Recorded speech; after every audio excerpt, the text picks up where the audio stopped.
Hello wrestling fans, the Pro Wrestle Machine is back with another one. Welcome back to the channel, hope you enjoy this program. Let's dive into this Wrestling Observer newsletter. February 24, 1997 Wrestling Observer newsletter, 3 WWE title changes, teased end of Shawn Michaels' career, surprise IC title switch, tons more. By Observer staff. February 24, 1997. Perhaps the strangest week in World Wrestling Federation history ended up with 3 WWF title changes, the tease of the end of Shawn Michaels' career, a strange twist in the working relationship with ECW, the beginning of the live Raw television special, a pay-per-view event, a surprise IC title switch, numerous long-term plans switched, steroids appeared back to being somewhat in vogue, and perhaps not even limited to the male performers, and the beginning of WrestleMania hype all crammed into 5 days. When the dust settled, Sid was back with the WWF title, a belt that Shawn Michaels never lost and that Bret Hart never beat anyone for, in becoming a one-day wonder, and probably wondering himself if he made the worst career move of his career, as second-guessers and many in the industry were saying by the end of the week. Undertaker vs. Sid will headline WrestleMania on March 23 in Chicago, at least as of this week.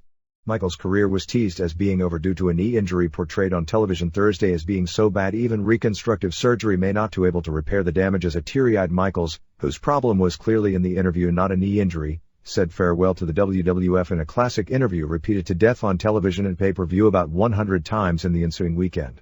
It wound up only to have noted orthopedic surgeon Dr. Jim Andrews say Michaels' knee injury wouldn't even require surgery at all, and that after 4 to 6 weeks of rehab, he may be able to return. And at press time, it appears the plan is for Michaels to now be put back into the WrestleMania mix, although not as a wrestler, perhaps doing announcing or as a special referee, wrestle a few major shows during the summer and return full-time in the fall. We're not sure whether plans have been changed at the last minute, where Michaels was scheduled to drop the title to Sid on the February 13th special, but we do know that Michaels' short-term departure threw a total monkey wrench in all the house show and WrestleMania plans. To the WWF's credit, they didn't pressure Michaels into staying at a time when it appeared emotionally he needed the break, but it was surprising they didn't do an angle to build heat on an opponent for his eventual return. Rocky Maivia, the former Dwayne Johnson, with less than 1 year in the pros, was surprisingly given the IC title on February 13th from Hunter Hearst Helmsley. There had been some question that Maivia's push was going to wind up in a Van Hammer/Eric Watts-like situation, that fans wouldn't buy, being a green wrestler being shoved down their throats and pushed back. If there was any doubt, during the match even before the title had changed, were chants of "Rocky sucks." The before-the-camera working relationship with ECW, which has been going on behind the scenes to some extent for months now, which had a test run before planned angles were abruptly dropped a few months back, will pick up with a new twist on February 24th at Manhattan Center for the second live 2-hour Raw show. However, this time it appears ECW won't be the heels or the invaders, but that ECW will become, like AAA, a babyface promotion working with the WWF. The exposure in that position pretty well guarantees that whatever chance there was that ECW would totally flop on pay-per-view is now exceedingly slim, because the exposure on a wrestling show with actual large mainstream viewership should at least arouse enough curiosity to do a break-even buy rate.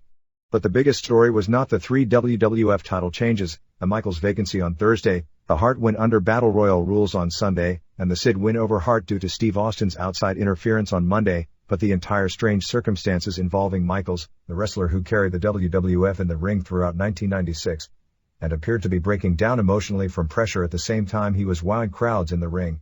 On the Raw special, it was announced at the beginning of the show that Michaels would be vacating his title.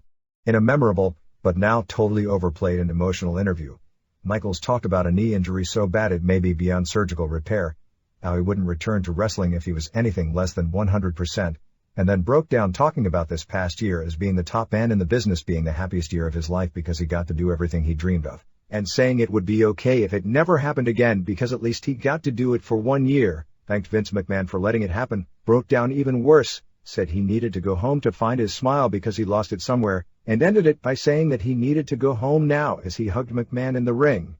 This sent shockwaves throughout the industry because it was all totally unexpected. Apparently the WWF higher-ups received word at about 6 p.m. the previous night from Michaels that he was taking time off, when Michaels informed WWF officials that his doctor in San Antonio had told him his knee injury could be career-ending. WWF sources claim that they chose this tact rather than do an angle on Michaels' knee with a wrestler like Sid or Steve Austin to give him a grudge match upon his return, because they were afraid of doing any further damage to the knee. Perhaps the real-life situation involving Brian Pillman, where both he and the WWF wanted to use him so much when he should have been rehabbing that his ankle healed improperly, and he wound up having to have everything redone and start from scratch in an ordeal that will end up keeping him out of the ring for more than 1 year when all is said and done. Of course, at that same point in time, even with all the damage to Pillman's ankle, they still did the in-ring angle for the storyline explanation and the grudge match built up for the eventual return. It was announced with the title vacant that the Final Four match on the Sunday pay-per-view, which was to determine who would get the title shot at WrestleMania, would instead be for the title, and that the original title contender, Sid, would get the winner the next day. 1 day before the match, the rules of the Final Four were amended to being Battle Royal rules, which meant eliminations would be by throwing someone over the top rope as well as pins or submissions, although as it turned out all eliminations were over the top, which allowed them to placate more delicate egos and saved all three from doing jobs in a match set up originally to where at least 3 key performers were going to have to do jobs. Bret Hart captured the title for the 4th time, clotheslining Undertaker over the top when Undertaker was distracted by Austin. The next night it was announced the Hart-Sid winner would face Undertaker at WrestleMania for the title in the main event. After 2 restarts due to Austin jumping both men before the match started, in a gimmick designed to get off to a ratings jump on the most important Monday night ratings war to date, well, at least until next Monday, the match, which started at the beginning of the show, wound up as the final match on the show with Sid winning when Austin hit Hart over the head with a chair as Hart had the sharpshooter on Sid. It appears the top matches at WrestleMania will be Sid vs. Undertaker, Bret Hart vs. Austin, Hunter Hearst Helmsley vs. Goldust, and a Chicago street fight with Ahmed Johnson vs. Farouk. The original plan was for Owen Hart and Davey Boy Smith vs. Doug Furnas and Phil LaFon with a tag team title switch that occurs on nearly every WrestleMania, but that may have already changed. It may be that Hart and Smith, who are more valuable than ever because they need people who can carry time every week with a 2-hour live show, will be getting some perks in exchange for dropping the straps. With Michaels out of commission, house shows over the weekend, originally scheduled as Bret Hart and Sid vs. Austin at Michaels main events, changed first to triangle matches with Michaels removed, and then changed again with an injury to Ahmed Johnson, to double mains with Sid vs. Farouk and the same Final Four with Bret, Undertaker, Vader and Austin that would be on the pay-per-view show on Sunday, giving the wrestlers 2 tryout matches to get out the kinks. Major house show main events when the group returns from the European tour, which starts this week, are going to be triangles with Bret Hart, Sid, and Austin. With most of the big names gone to Europe, there will be a skeleton crew for the live show at the Manhattan Center, and they are going all out for shocks and surprises for that show. Exactly what is the true story involving Michaels is anyone's guess. There is no doubt there was a knee injury. Anyone who does what Michaels does is going to wind up with knee damage. Obviously there are serious problems that were a lot more important to address than any knee problems. Just because someone appears on the surface to outsiders to lead a charmed life, in that they have money, looks, ability, and can entertain outsiders and are admired and even worshipped by people who don't know them, doesn't mean that on the inside they are any less immune to the same problems that face each of us. A broken heart and broken dreams don't hurt any less if you have $1 million in the bank or nothing in the bank, or if you're having people clamoring for your autograph or blowing smoke up your ass. In fact, if anything, in Michael's position, he's a lot more susceptible because he was put under a microscope and put in a pressure cooker position. You have the illogic from a professional standpoint in his mind that he may be unable to come to grips with. He rose to the top in his profession by doing things a certain way. All the people riding the bandwagon with them on the road up there, many suddenly turn against him and point out his flaws for doing exactly the same thing he did to make it to the top, once he's under the microscope. Despite performing in good matches most nights and great matches on the big shows, and more importantly from the top man position, house show business with him as the key draw and headliner being the best in years, everything he dreamed about being important on paper was going exactly according to plan. Suddenly everyone focused on TV ratings, and suddenly he was a failure as champion. He was the standard bearer, the quarterback of sorts, on a team that people wrote was on a 33-game losing streak, going downhill fast, despite it really being the most successful it had been in years. And being a perfectionist to his craft in an imperfect world where others make mistakes often, his immaturity showed, particularly when his big buddies left him. If anything, it made the injuries, and the injuries on the inside that are a lot more painful than back and knee hurts, hurt that much worse. And his starting QB position was going to be being taken away either by the former starter who walked out, making it somewhat public he was waiting for his rival to self-destruct, and came back in with the biggest money offer in company history looking like the wisest clairvoyant in the 20th century. Or by someone who couldn't lace his boots but whom fans chanted for while he did the most important and closest to real interview of his life, a cry for help that some people may have understood, but that the fans for the most part thought and the promotion treated as being just business as usual. And maybe his problems had little or nothing to do with the profession that he called his entire life. Maybe it was the fact that 31, he stepped back and realized outside the profession he didn't have a life, which is awfully scary. Maybe it was simply he needed time off to get his house in order, and maybe simply because he was setting up a new home in San Antonio and there's stress moving and all this was to get time away from work to move everything in. Or all of the above. Or none of the above. Maybe his best friends know and are disappointed he isn't getting the help they think he needs. Maybe they don't. The last word appeared to be Michaels returning in a non-wrestling role at Mania, probably to do an angle to lead to his in-ring return, and then he'd work some major shows over the summer before going full-time in the fall, ironically not all that different than the original plans Bret Hart made after he had to drop the title. Rumors will flourish, most of which won't be true and some of which will. The fact WWF after the fact played it up for all it was worth turned it into just another fake shoot wrestling angle. Michaels has been in them before. The irony was just last year, the last time they played this game and teased Michaels never wrestling again, set him up for the biggest run of his career. Perhaps he forgot, or hoped people wouldn't remember that when he talked in the interview about a doctor telling him he may not be able to wrestle again for the first time in his life, that it may have been the first time a doctor actually said that to him, but it wasn't the first time that story had been told about him.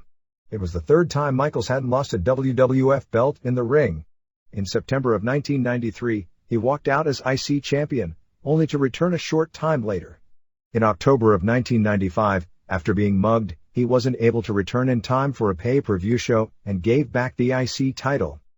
Just a few days before the World Wrestling Federation began its own generally weekly live prime-time wrestling show, World Championship Wrestling has upped the ante again. TBS, Ted Turner's original cable superstation that basically got off the ground nearly 2 decades ago through Atlanta Braves baseball and Georgia Championship Wrestling, has decided its future is to go back to its past. TBS will begin its own live 2-hour primetime wrestling show at some time in the not-too-distant future, perhaps as early as the May sweeps. Although it has been heavily rumored within the industry about it being a Thursday night show, and the odds are probably better than it will be on Thursday than any other night, the decisions as to what night and when it will start will probably not be made for another few weeks. The idea of doing the show had just come up in the past week or two, and was finalized by Eric Bischoff in a meeting with TBS on February 14th. The show would largely be funded by TBS with a weekly financial package that would make it basically impossible for WCW to be a losing money proposition any time in the near future. It is expected that WCW will now try to add talent, rather than subtract, in order to fill up 4 live hours plus 5 other taped hours between national major cable and syndication every week. The show will either air on Tuesday, Wednesday, Thursday, or Friday on TBS. Obviously Monday is out the window, Sunday would conflict with the pay-per-view shows, and Saturday already has its traditional show. Thursday is the most likely date because the other nights would have too many baseball preemptions during the summer. Of course this brings up the obvious question of what point does oversaturation hit. It was largely believed in September of 1995 when Bischoff and Turner came up with what became Nitro, a on-time show to go head-to-head with Vince McMahon's successful Monday Night Raw, that the competition would drive down both live attendance and pay-per-view buy rates for both companies, plus divide up a finite group of wrestling fans so both shows' ratings would be unimpressive. As history has shown, that turned out not to be the case. If anything, the addition of Nitro revitalized a wrestling industry that had been largely at a lull since a combination of scandals, weak booking and an inability to create new stars had taken it down several levels. In 1992, the competition changed the entire face of pro wrestling booking. Long-term ideas for the most part were dropped based on constant changes made both to fool a public with more access to information and to win on Mondays. By loading up on established names from the past, creating new stars, particularly high flyers who were generally thought to only have a career internationally, and booking pay-per-view quality matches on a weekly basis, Nitro held its own with Raw from the start. The combination of expanding to 2 hours and the introduction of the Kevin Nash and Scott Hall, both of which happened simultaneously in late May, led to WCW dominating the ratings each and every Monday. If anything, this expansion only picked up live attendance even more. Both companies ran house shows far more successfully and profitably in 1996 than either had in several years, both increasing attendance for the year nearly 60%, as mentioned a few weeks back. Ironically, WWF actually increased on a per-show basis at a slightly greater margin than WCW. On pay-per-view, while WWF's buy rates and revenue decreased slightly in 1996 as compared with 1995, even with increasing the in-your-house price tag from $14.95 to $19.95 and making the 5 big pay-per-view events all at $29.95. In 1995, WWF ran 10 pay-per-view shows averaging an estimated $1.80 million per event, while in 1996 they ran 12 events averaging an estimated $1.66 million and buy rates did decline an estimated 11%. An estimated 0.75 to 0.67. WCW slightly increased its buy rates, 0.63 to 0.64, while increasing from 9 pay-per-view events in 10 in 1996 and increasing the per-event revenue from an estimated $1.72 million per event to an estimated $1.80 million. So, while overall buy rates have declined slightly over the past year and per-event revenue has stayed about the same, the addition of Nitro hasn't had any significant negative effect, at least at this point, on that end of the business. So after more than 30 consecutive Monday night defeats, WWF upped the ante starting on February 17th with its own version of a live weekly show. WCW responded by adding its own prime time show, which would go unopposed when it comes to wrestling competition, although if it goes on Thursday nights against the NBC blockbuster lineup, it is hardly without entertainment competition. However, those same points were brought up when Bischoff started Nitro on Mondays, thinking about how the combination of the NFL in the fall and WWF every week would leave that show in ratings dust. And all the points about overexposure were brought up and to this point haven't come to fruition. However, there is a saturation point in every entertainment industry. And we're quickly heading, in this industry, to the real-life night the line was crossed. Serious negotiations have gone on this past week to build for an Antonio Inoki and Satoru Sayama promoted show outside the auspices of New Japan at the Tokyo Dome on April 12th to be headlined by Shinya Hashimoto vs. Ken Shamrock for the IWGP Heavyweight title. New Japan and Shamrock have been negotiating seriously for the past week. New Japan may have contacted Pancrase, which still has Shamrock under contract for 4 more matches, to buy out his contract with the group for the proposed Dome show. At present time, no other matches for the proposed Dome show have been announced, nor has Shamrock signed a contract with either Inoki's side company or with New Japan. Shamrock hasn't wrestled on a Pancrase show since January due to both UFC commitments and injuries, and his contract from a time standpoint with Pancrase has run out, but Pancrase has claimed he's got 4 matches left on a 9-match deal. After a bitter dispute over the contract, his position booking the foreign talent and as manager for the American fighters within Pancrase, the two sides split under less than acrimonious circumstances. The dispute came up when Shamrock agreed to work on a proposed Vale Tudo event at the Fukuoka Dome on December 15th, the same day as a major Pancrase show at Tokyo Budokan Hall. Shamrock eventually had to pull out of the match and the card itself was cancelled. Before gaining fame as a shooter in both Pancrase and UFC, Shamrock worked as a pro wrestler in the Carolinas under the name Vince Torelli and did one tour with All Japan while he was really green and basically didn't have a clue what was going on before gaining pro wrestling fame as one of the top foreign stars with the old UWF and Pro Wrestling Fujiwara Gumi. He became recognized as a top martial arts star after leaving PWFG along with Minoru Suzuki and Masakatsu Funaki in 1993 to form Pancrase, and helped give both himself and that company major credibility that same year when UFC debuted, and he quickly became one of that company's top stars as well. It is believed, if the negotiated deal is finalized, that Shamrock will work this show and perhaps others with New Japan along with continuing in UFC. The first of the new weekly live Raw shows emanated from the Nashville Arena on February 17th, with the WWF going all out and then some to close the Monday ratings gap. The show was built around the Bret Hart vs. title change. The show opened with the match about to start, but Steve Austin did a run-in going after Hart, but ending up clipping Sid, causing the match to be postponed. They were about to start the match as the beginning of the second hour, but this time Austin attacked Hart and there was a huge commotion backstage. Finally they held the match in the final quarter hour of the show, with Sid winning the title for the second time in 14-12 of a good match. Raw vs. Nitro ratings were unavailable at press time due to President's Day delaying the release of the ratings until midweek. It's unclear exactly the direction of the WWF television since the plans, like the booking, seems to change by the hour. As expected, they did 6 matches in 2 hours, compared to 11 by WCW.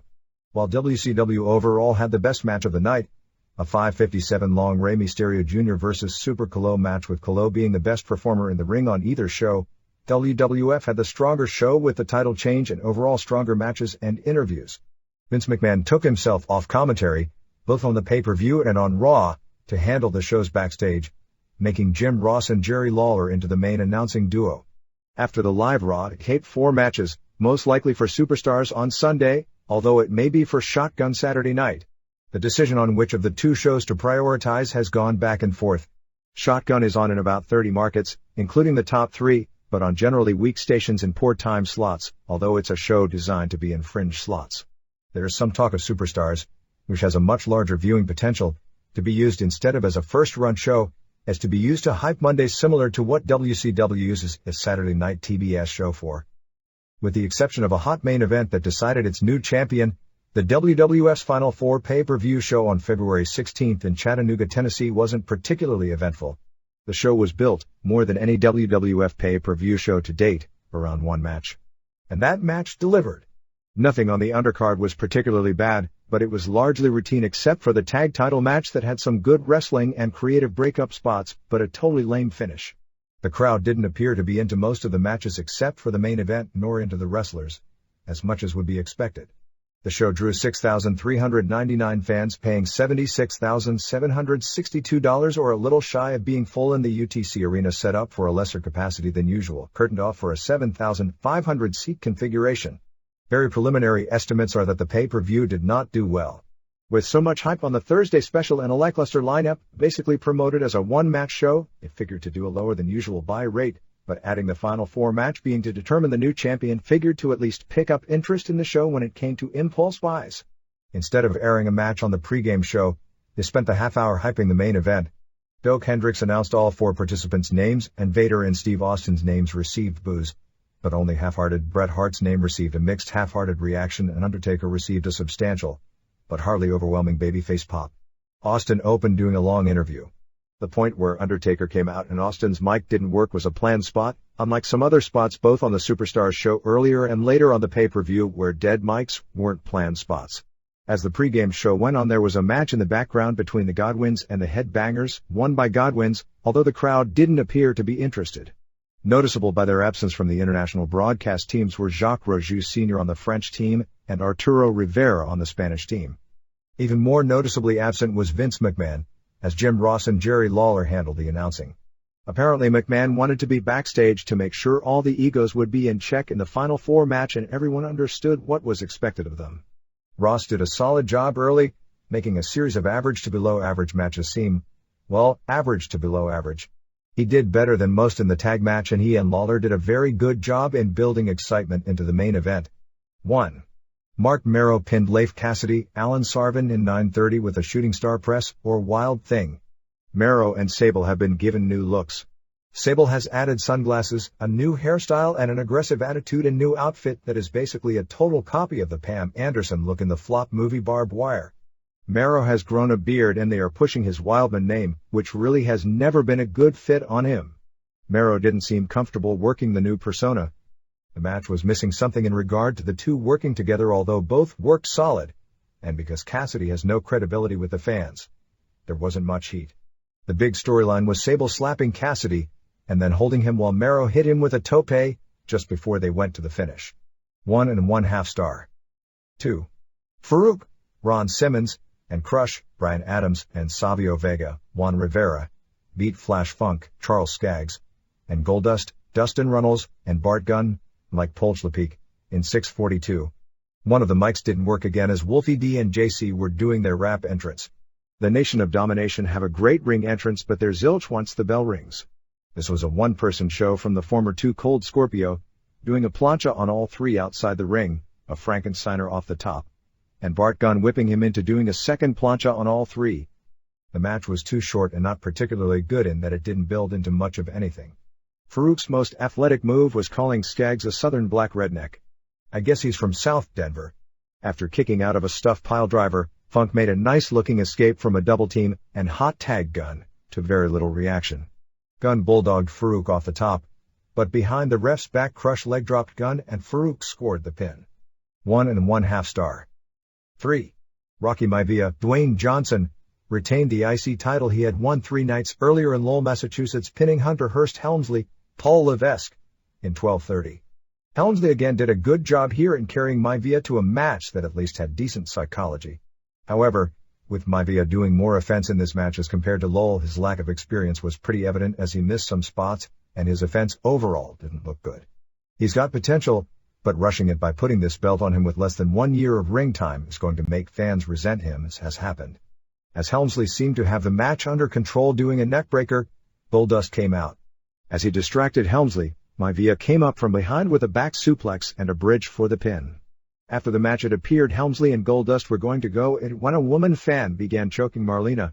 The fan was Northeastern female wrestler and bodybuilder Joni Lee, who, like Helmsley, was trained by Killer Kowalski. It is believed she'll go under the ring name Joan. Curtis Hughes, scheduled to be Helmsley's butler/bodyguard. Curtis appears to already be history. He's had some very serious health problems over the past few weeks, beginning with blood pressure irregularities which resulted either from or in him losing about 40 pounds. He wound up last week hospitalized and was in intensive care in a life-threatening situation for a short period with heart problems, which led to kidneys malfunctioning, which may have all stemmed from complications from diabetes. By giving Helmsley the news second and never mentioning Hughes on television, it appears he isn't expected to be around anytime soon. 1 3/4 stars. 4. Owen Hart and Davey Boy Smith retained the WWF Tag Titles, losing by a DQ against Phil LaFon and Doug Furnas in 10:30. Not much heat early, but the wrestling itself was good. Most of the match consisted of LaFon getting heat put on him and occasional spots where Hart and Smith would argue with each other. Hart and Smith had been something of a disappointment as team in that while they usually had decent matches, they were more talented than what they showed, in that when it comes to talent, they should be the best tag team in the country, and they may still have been close to that level, but that's only because the tag team scene in the US is so weak. This match saw them finally live up to their abilities both in the ring and in doing a story, as they do a series of very creative dissension spots.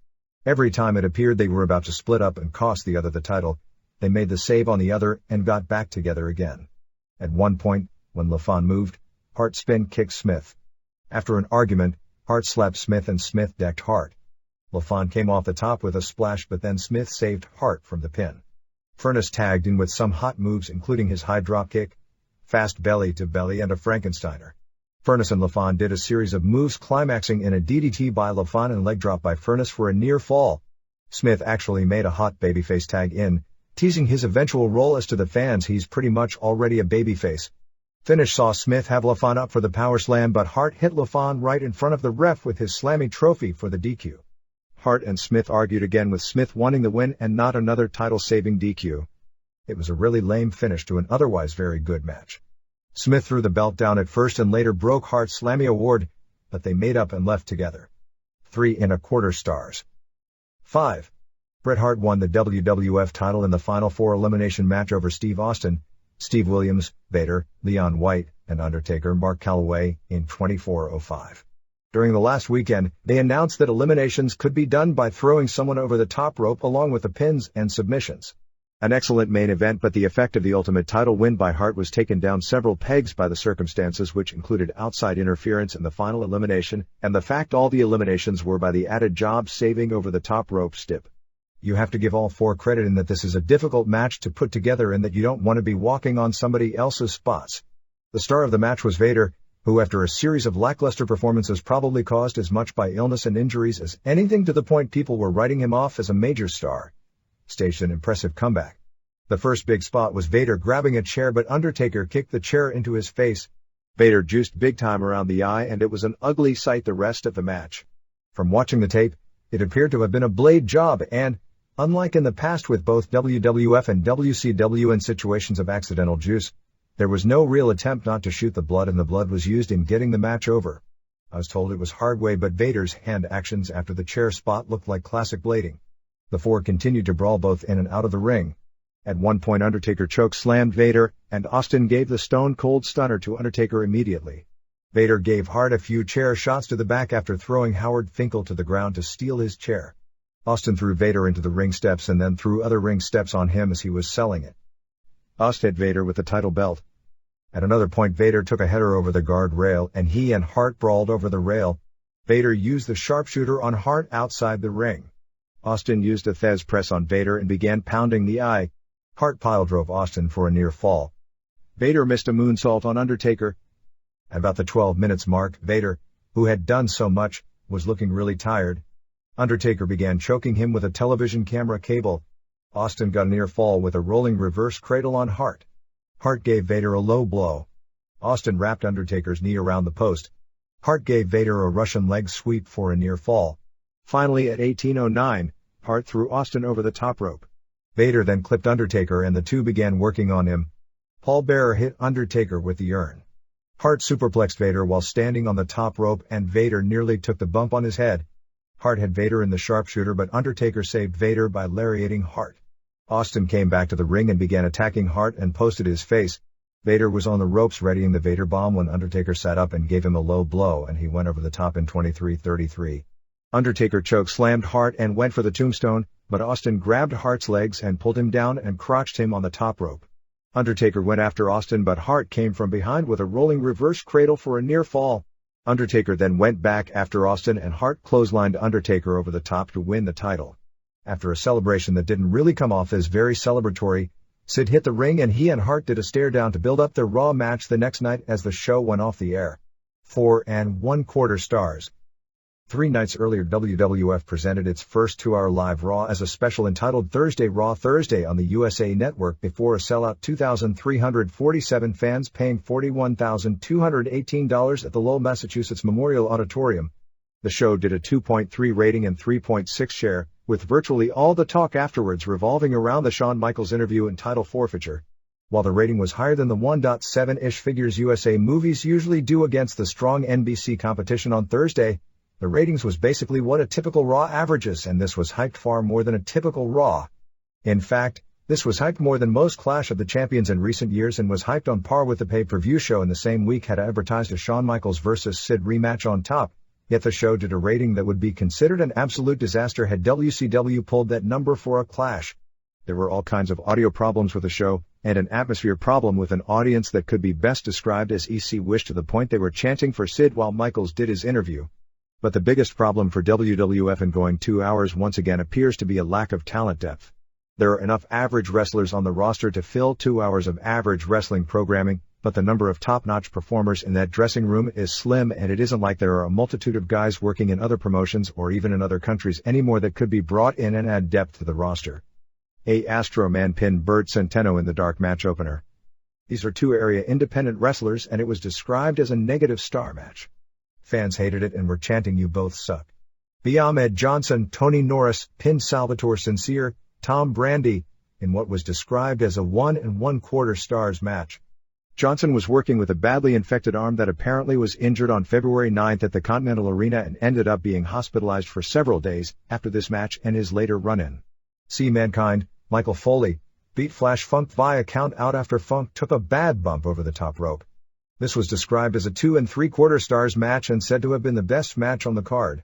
Local wrestler Tony Roy pinned Centeno in what was described as a 1/4 of 1 star match with the fans heckling both wrestlers big time.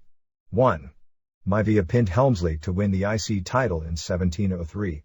Fans were chanting "Rocky sucks." Helmsley carried the match which, since Maivia didn't do much offense, was better than their pay-per-view match and the best match of the TV show. He got near fall after near fall before the surprise title change. Maivia was out after a pile driver and a superplex. Helmsley twice tried the pedigree but Maivia went limp on him. As he celebrated the certain win, Maivia caught him in a small package for the pin. Maivia thanked his father and his grandfather after the match. 2 1/2 stars. 2. Headbangers, Charles Warrington and Glenn Ruth, beat Aldo Montoya, PJ Walker, and Bob Holly, Robert Howard, in 5:44 when Thrasher pinned Montoya with a leg drop off the top rope. 1 1/4 stars. Michaels did his interview giving up the belt. 3. Undertaker pinned Vega in 8:44 after a choke slam. After the match, Undertaker was beating on Wolfie D, Jamie Dundee and D'Lo Brown, who all tried to interfere until Farouk and Crush finally made it 6-on-1. Johnson made the save but eventually they got him down. Undertaker sat up as they pounded on Johnson and together the two cleaned house. Vega did a good job in this match. 1 1/2 star. 4. Austin beat Sid Audi via DQ in 3:42 when Bret Hart attacked Austin. For a substitute match from a world title match, it was really lame. Since they went short, it was fast-paced but Sid was still awful. After the match they explained Hart interfered because he watched the match and couldn't stand it any longer. I was thinking the same thing. Bret and Sid did a long pull-apart after the match to set up their match for the next Raw, although nobody knew what that was about at the time. 1 star. 5. Farouk and Crush beat Owen Hart and Smith via countout, so Hart and Smith retained the tag team titles in 12-23. Hart and Smith worked as total faces. There was no explanation of this match considering Clarence Mason manages both teams and his name was never talked about. Mason simply worked the Farouk and Crush corner with no storyline as to why. Smith was mainly worked on the entire match and made the hot tag to Hart. Hart took a bump over the top rope and sold his knee again and stayed outside for the title-saving count out. 3/4 of a star. 6. Bret Hart pinned Vader after a missed moonsault in 7-12. As the two were in the ring, Undertaker's music played and he did a promo. Austin also came out and attacked Hart. Austin came out later in the balcony and was taunting Hart and Vader both. It was okay, but not at the level you'd expect for these two guys in the main event of a television special. 2.5 stars. AAA will be running the first major show of 1997 in Mexico on February 21 in Ciudad Madero, in which the tentative plan is for Vince McMahon and Bruce Pritchard to attend representing the WWF to start what is expected to wind up with more WWF talent working AAA shows, in particular the upcoming Triple Manias, and the potential of doing a second AAA pay-per-view show in the United States this year in conjunction with the WWF. The show, entitled El Rey de Reyes, will be based around what is known in Mexico as Relevos Tijuanas matches, which is basically the same four corners match as the Final Four match on the recent pay-per-view. There will be 4 different four corners matches with the 4 winners meeting in a championship Final Four match, the winner being crowned the King of Kings of AAA. That wrestler will then in March or April face a WWF representative, which may be Bret Hart, but that isn't a definite, on AAA's final major show, which would lead into the AAA versus WWF feud at the Triple Manias. The main event on the show won't involve the four corners or King of Kings stipulations, but instead be an 8-man with Pero Aguayo and Cibernetico, first match on the face side, and Canek and Mascara Sagrada versus Jake Roberts and Diesel, and Razor Ramon and Pierre Roth Jr. in addition. There will be 2 non-four corners prelim matches, a match with Venom and Supernova and Luxor and Discovery, who have been looking a lot better as the high-flying young quartet, versus Picudo and Hysteria and Mosco de la Merced, and a debuting wrestler called Mach 1, former EMLL mini wrestler Phil Anito, who will be working as a regular-sized guy. He's about the size of Jurito Estrada and Rey Mysterio Jr., instead of in the minis division, and a minis match with Mascara Sagrada Jr. and Super Muñequito and La Parquita versus Mini Vader and Mini Mankind, managed by Mexican Paul Bearer, and the debut of Mini Goldust. The 4 different four corners prelim matches will consist of Latin Lover, Mascara Sagrada Jr., Hitler and Jerry Estrada, Heavy Metal, Blue Demon Jr., My Flowers and Maniaco, formerly Pero Silva, Hector Garza, Pero Aguayo Jr., La Parca Jr., and Abismo Negro, formerly winners. At Octagon, Pantera, Fuerza Guerrera, and Pentagon. Results. February 7, Xochimilco, Promo Azteca, 1,300, Andy Barrow and Ultimo Guerrero and Ultimo Rebelde Biscayne and Gitano and Tiburon, El Brazo and Super Electra and Dragon de Oro Bisicosis and Scandalo and Villano v DQ Zorro and Lismark Jr. and Mascara Sagrada b Zapatista and Blue Panther and Villano 3. February 7, Arecibo, Puerto Rico, WWC, Gulf on Crush b Farmer Sam, Dutch Mandelker Jim Steele, Ron Star b El Convicto 308, Ricky Santana and Carlos Colon b Rico Suave and Huracan Castillo Jr., Chicky Star b Sean Morley DQ, Gorgeous George 3 b La Lay, Invader No. 1 and Ray Gonzalez b Texas Hangman. February 11, Orlando Universal Studios, WCW Worldwide Tapings, Glacier b Cheetah Kid, Chris Benoit b Rick Fuller, Dean Malenko b Scott Armstrong, Kevin Sullivan b Johnny Swinger, Jeff Jarrett b La Parca, Steiner's DDQ Harlem Heat, JLB Super Colo, Disco Inferno b Hard Body Harrison, JLB Robbie Brookside, Bobby Walker b Jerry Flynn, Amazing French Canadians b Colo and Villano 4, Hugh Morris b Joe Gomez, Malenko b Steve Regal DQ, Jarrett b Max, Bobby Eaton b David Taylor, Glacier b Brookside, Steiner's b Southern Posse, Conan b Parca, Sullivan b Chavo Guerrero Jr., Jim Duggan b Max, Malenko b Ultimo Dragon DQ, Inferno b Buddy Lee Parker, Mark Starr b Jerry Lynn. February 11, Osaka Rinkai Sports Center, New Japan, 3000 sellout, Black Cat b Kazuyuki Fujita, Akitoshi Saito b Yutaka Yoshi, Akira Nagami and Kunyaki Kobayashi b Chris Jericho and Scotty Riggs, Tatsuhito Takaiwa and Shinjiro Otani and Koji Kanemoto b Jushin Liger, and El Samurai and Norio Onaga, Satoshi Kojima and Manabu Nakanishi be Michiyoshi Ohara and Tatsutoshi Goto, Kazuo Yamazaki and Takashi Iizuka and Osamu Kido be Shinya Hashimoto and Tadao Yasuda and Osamu Nishimura, Tatsumi Fujinami and Kengo Kimura be Hiroyoshi Tenzan and Hiro Saito, Scott Norton and Marcus Bagwell and Masahiro Chono be Keiji Muto and Junji Hirata and Kensuke Sasaki. February 11th Tokyo Korakuen Hall All Japan Women, 1450, Miho Wakezawa and Momoe Nakanishi be Nani Takahashi and Rumi Sekiguchi Yukishina be Saya Endo, Genki Misai be Tani Mouse, Takako Inoue and Yumi Fukawa be Yoshiko Tamura and Yumiko Hata, Kaoru Ito and Mariko Yoshida and Manami Toyota be Mima Shimoda and Kyoko Inoue and Toshio Yamada, Kumiko Maikawa and Tomoko Watanabe be Asia Kong and Ri Tamada. February 11th Pachuca, AAA, Abismo Negro and Maniaco and Picudo and Hysteria be Venom and Supernova and Luxor and Discovery, Los Payasos be La Calaca and Espectro and Voodoo, Pero Aguayo and Octagon and Mascara Sagrada be Jerry Estrada and Fuerza Guerrera and Pentagon DQ.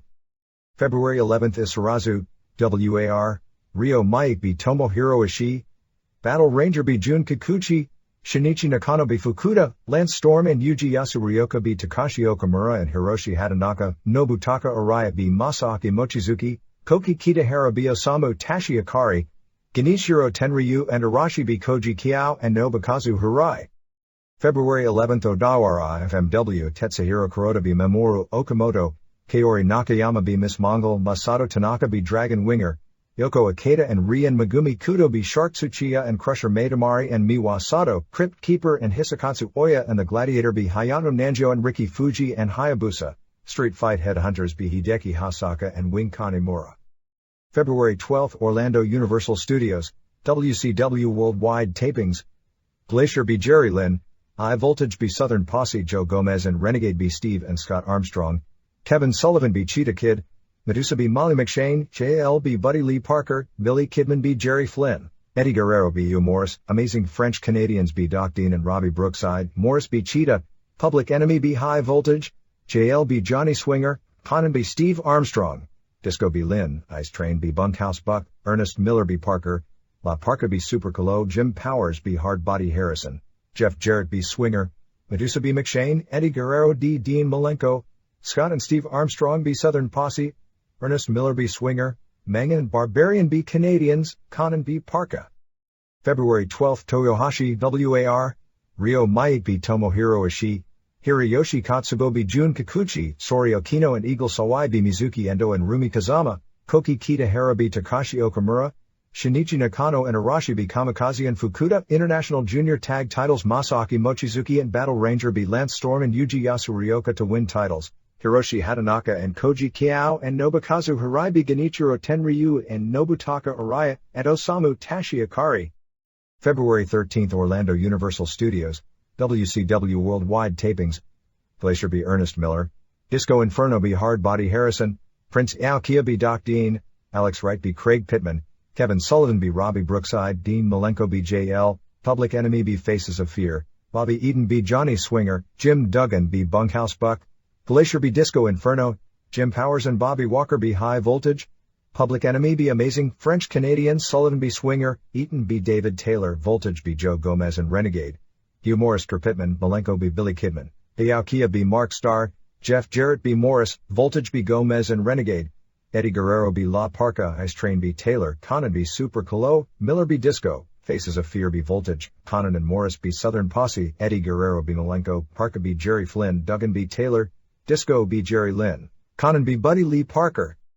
February 13th Gifu, New Japan, 4000 Sellout Kazuyuki Fujita be Yutaka Yoshi, Akitoshi Saito and Akira Nagami be Tatsuhito Takaiwa and Shinjiro Otani, Michiyoshi Ohara and Kunyaki Kobayashi and Tatsutoshi Goto be Black Cat and Norio Onaga and Osamu Nishimura, Hiro Saito and Marcus Bagwell be Scotty Riggs and Takashi Iizuka, Jushin Liger and El Samurai be Chris Jericho and Koji Kanemoto, Tatsumi Fujinami and Kengo Kimura be Kazuo Yamazaki and Osamu Kido, Satoshi Kojima and Manabu Nakanishi be Keiji Muto and Junji Hirata, Scott Norton and Masahiro Chono and Hiroyoshi Tenzan be Shinya Hashimoto and Kensuke Sasaki and Tadao Yasuda.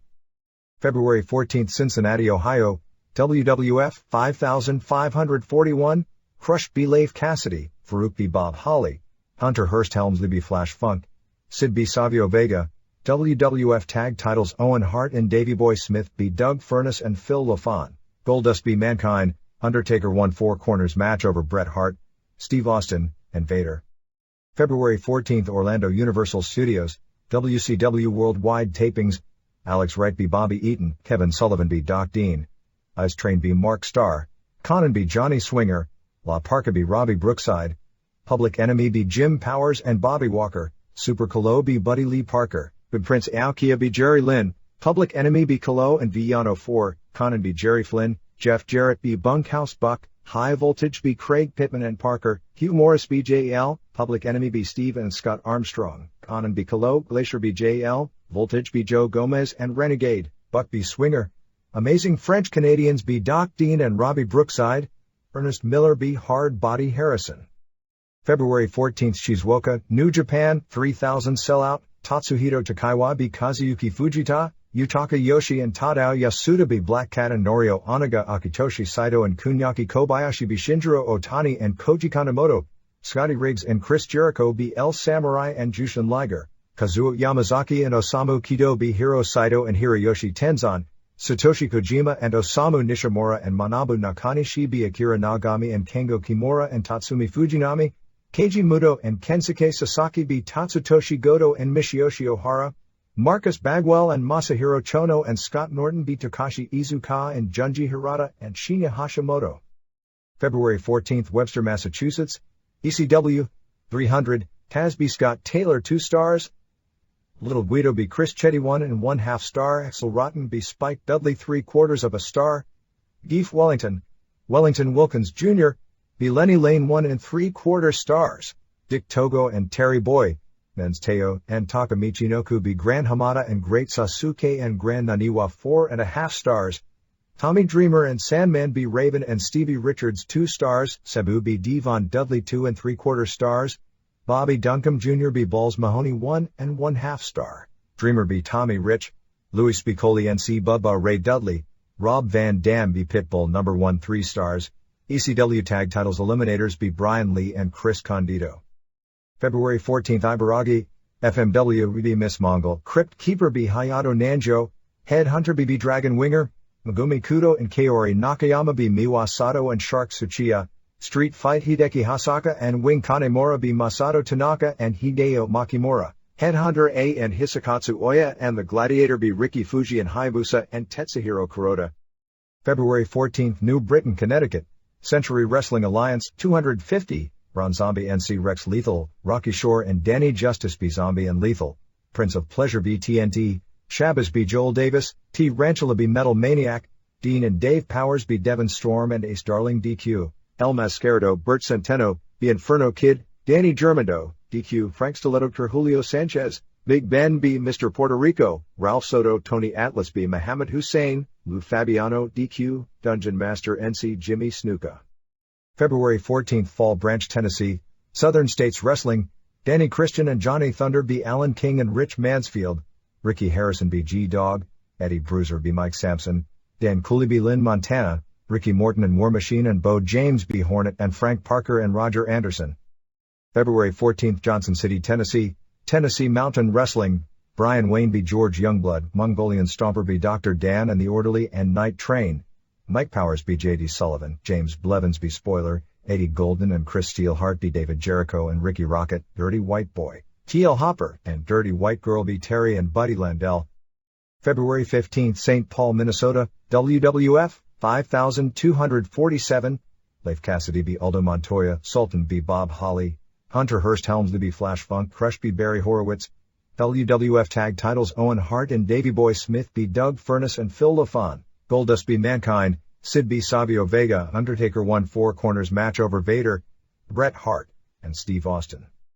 February 15th Yamato, New Japan, 1500 Sellout, Shinjiro Otani b. Makabe, Akitoshi Saito b. Yutaka Yoshi, Chris Jericho and Scotty Riggs b. Black Cat and Norio Onaga, Jushin Liger and El Samurai b. Tatsuhito Takaiwa and Koji Kanemoto, Hiro Saito and Hiroyoshi Tenzan b. Kunyaki Kobayashi and Tatsutoshi Goto, Osamu Nishimura and Kensuke Sasaki and Junji Hirata b. Michiyoshi Ohara and Akira Nagami and Kengo Kimura, Shinya Hashimoto and Tadao Yasuda NC Kazuo Yamazaki and Takashi Iizuka, Marcus Bagwell and Scott Norton and Masahiro Chono be Satoshi Kojima and Manabu Nakanishi and Keiji Muto. February 15th, Revere, Massachusetts, ECW, 950, Balls Mahoney and Axelrod NC Supernova and Blue Meanie. Little Guido be Chris Chetty, Taz be Scott Taylor, Luis Piccoli be Bobby Duncombe Jr., Sandman be Devon Dudley, Great Sasuke and Gran Hamada and Gran Naniwa be Taka Michinoku and Men's Teo and Dick Togo.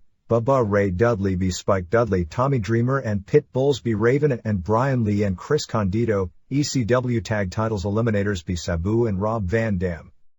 February 15th, Hakata Star Lanes, All Japan Women, 2,980 Sellout, Tanny Mouse and Momoe Nakanishi be Saya Endo and Miho Wakizawa, Yoshiko Tamura be Nani Takahashi, Yumi Fukawa be Yuka Shina, Asia Kong and Genki Misae be Mima Shimoda and Yumiko Hara, Kyoko Inoue and Tashio Yamada be Tomoko Watanabe and Kumiko Makawa, Takako Inoue and Mariko Yoshida be Kaoru Ito and Manami Toyota. February 15th, Birmingham, Alabama, World Fighting Federation pay-per-view taping, Lyndon B. Caro, Daniel Bobish be Joe Charles, Tom Erickson be The Bull, Hugo Duarte be Steve Seddon, Oleg Toktarov be Chuck Kim, Kokor Shavishian be Bel Maeda.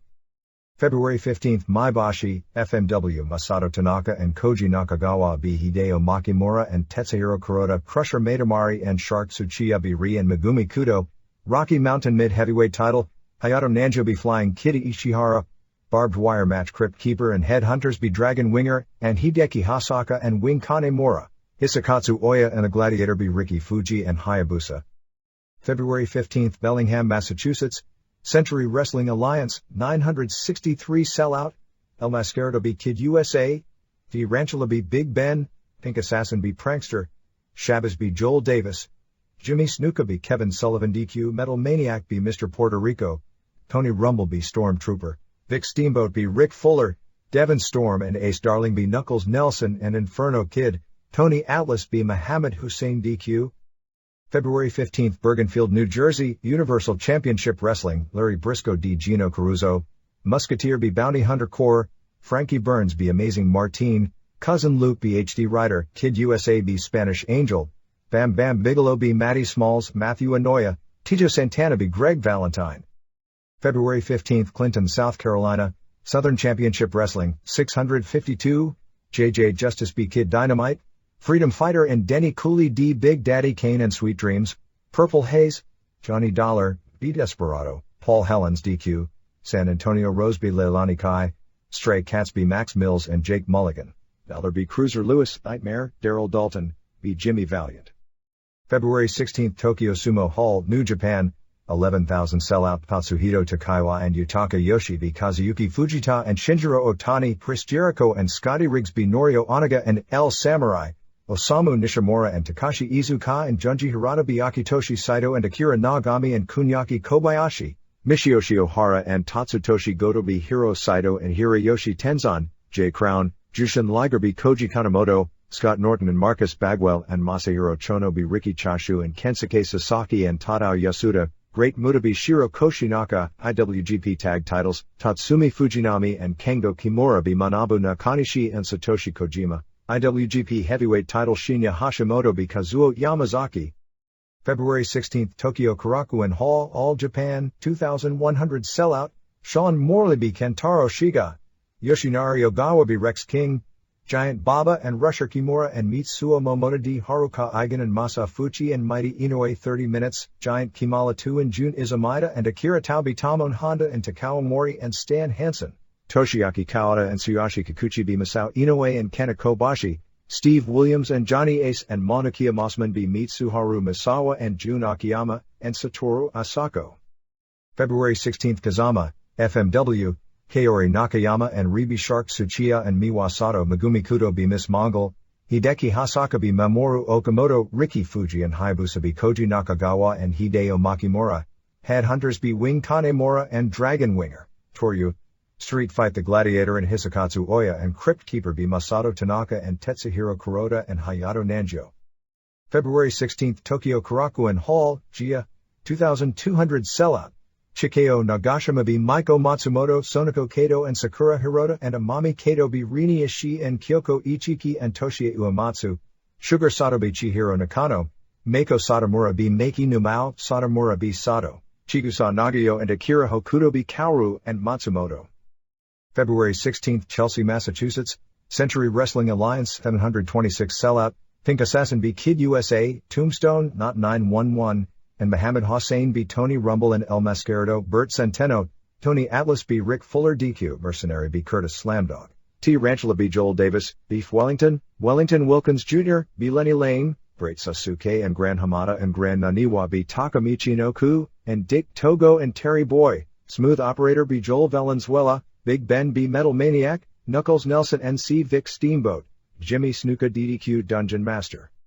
February 17, Nashville, Tennessee, WWF Monday Night Raw and Superstars tapings, 5,876, Jackie Fulton b Ed Rock, Mark Merrow NC Savio Vega 1 star, IC title, Rocky Maivia b Leif Cassidy 1 1/4 stars, Headbangers b Jeff and Matt Hardy 2 stars, Owen Hart b Flash Funk 3 stars, Bart Gunn b Hunter Hearst Helmsley Core 1/2 of 1 star, WWF title Sid b Bret Hart to win title 3 stars, Bob Holly b Freddie Joe Floyd, Crush b Davey Boy Smith, Goldust b TL Hopper, Godwins NC Headbangers, Blackjacks, Barry Windham and Justin Bradshaw NC Headbangers, Undertaker b Vader DQ.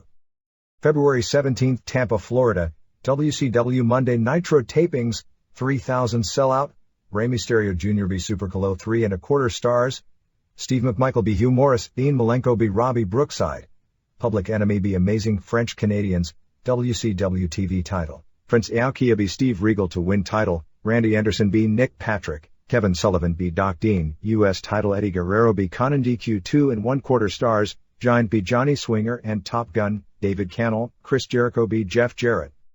Special thanks to Ron Lemieux, Paul Verlander, Frank Mott, Steve Markakis, Marcus Watkins, Vern May, Ken Ducey, Mark Morton, Matt Chernis, Dan Paris, Georgianne Macropoulos, Dominic Valenti, Eric Dahlberg, Faye Ferguson, Steve Dr. Lucha Sims, Ron Higgins, Manuel Gonzalez, Jerry Lane, Joe Silva, Rich Palladino. Japanese television rundown. February 2, All Japan. Misawa pinned Kobashi in 42:06 to win the Triple Crown. The final 22 minutes aired. This was an excellent match, but it probably needed to be seen in its entirety to be fully appreciated.